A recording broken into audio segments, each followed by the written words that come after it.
দিনব্যাপী নানা আলোচনা সমালোচনার মধ্যে জুলাই পদযাত্রা শেষ করে জামায়াতে আমিরকে দেখতে হাসপাতালে ছুটে গেলেন জাতীয় নাগরিক পার্টির আহ্বায়ক নাহিদ ইসলাম।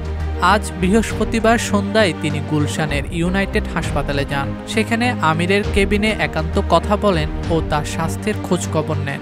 এ সময় নাহিদ ইসলামের সঙ্গে ছিলেন এনসিপির সিনিয়র যুগ্ম আহ্বায়ক আরিফুল ইসলাম আবিদ।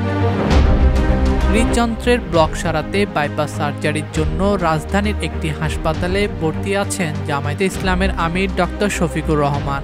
হাসপাতালে ভর্তি হওয়ার পরপরই জামায়াতে আমিরের স্বাস্থ্যের খোঁজখবর নিয়েছিলেন জাতীয় নাগরিক পার্টির আহ্বায়ক নাহিদ ইসলাম।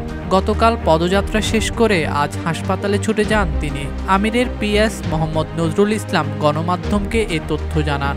সেই সঙ্গে তিনি এই সংক্রান্ত ছবিও শেয়ার করেন।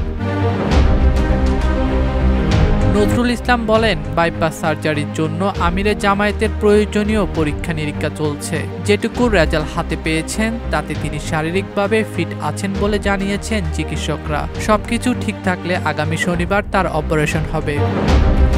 এদিকে দিনব্যাপী রাজনৈতিক উত্তেজনার পর জামায়াতে আমিরকে নাহিদ ইসলামের দেখতে যাওয়ার বিষয়টি প্রশংসার চোখে দেখছেন নেটিজেনরা। নানান মতপার্থক্যের মধ্যে এটি রাজনৈতিক সম্প্রীতির উজ্জ্বল দৃষ্টান্ত হয়ে থাকবে বলে মনে করছেন অনেকেই। ডেস্ক রিপোর্ট, দৈনিক দেশকাল।